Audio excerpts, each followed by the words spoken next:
We're the heart and soul of this very beach. We protect when other people don't want to protect. And we go above and beyond.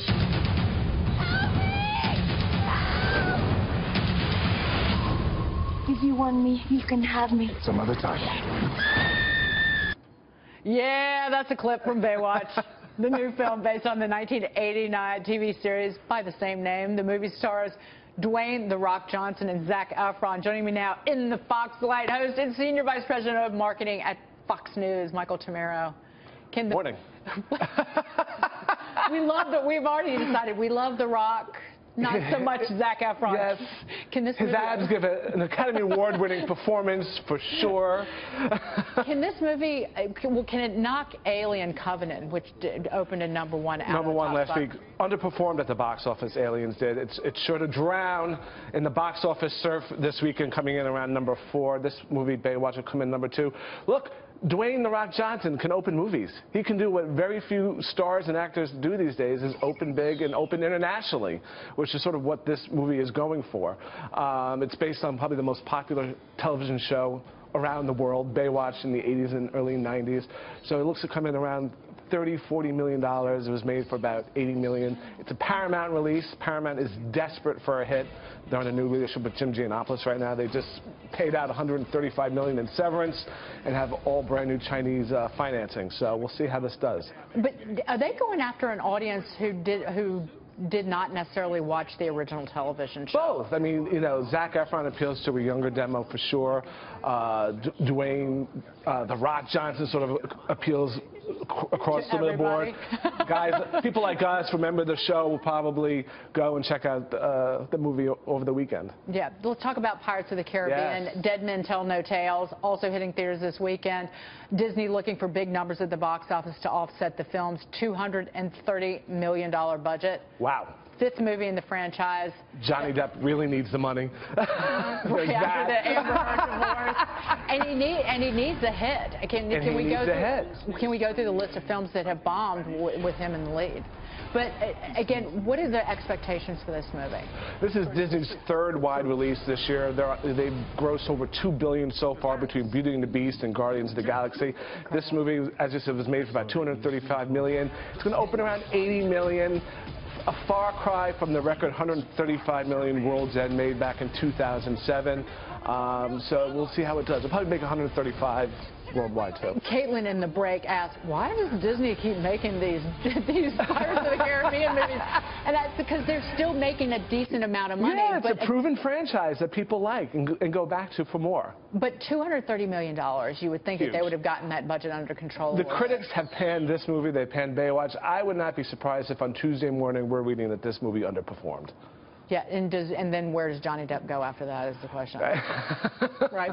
So according to a new survey by Fandango, the most anticipated movie of the summer season won't come out until next weekend. Can't wait. Watch this.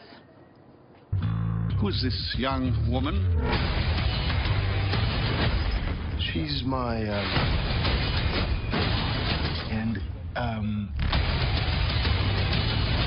Diana, Princess of Cinnamon. Prince, Diana Prince. That is, if you don't recognize her and the outfit, Wonder Woman based on the DC comic book series. Is this going to be the Can't wait. The most anticipated movie of the summer so far. A lot is riding on this. 2 things. Warner Brothers needs a hit. They had a huge flop in King Arthur last weekend. Oh, my gosh. How much did that movie stink? Awful. And they've invested a lot in this DC universe. And compared to Marvel and Disney, they have yet to fire on all cylinders and get their creative, mojo really going with these movies. Superman was Superman versus Batman, not so great. People went. It was sort of dark, and both movies were things we sort of had all seen before. This is something we haven't seen before, so there's a lot of, and the word of mouth is pretty good on it. Right, too, and the marketing's been pretty good. DC Entertainment first announced the first ever Wonder Woman Day, a celebration on June 3rd. About time, Dagan McDowell. Yeah, exactly. The 75th anniversary of the character. More than 2,000 comic retailers and bookstores will host Wonder Woman Day activities, including handing out free copies of the special edition comic. And there's actually fanboys of the character are upset that they're all female screenings of this movie. Like, That was, I read that last night and sent it. They've had a good run. And sent it to a friend of mine. I was like, come on, can't we just have one alt? Like, seriously. Can't there just be a girl thing? And you've properly accessorized for it too, Dagan, with the bracelets I see this morning. Yeah, you got the bracelet thing going on, as you should. I actually do think about that a little bit. The gold, look, it needs to be gold, but the marketing has been firing on all cylinders for this thing. You know, Chris Pine, who stars in the movie, did the requisite Saturday Night Live appearance a little while ago. All the magazine covers, EW.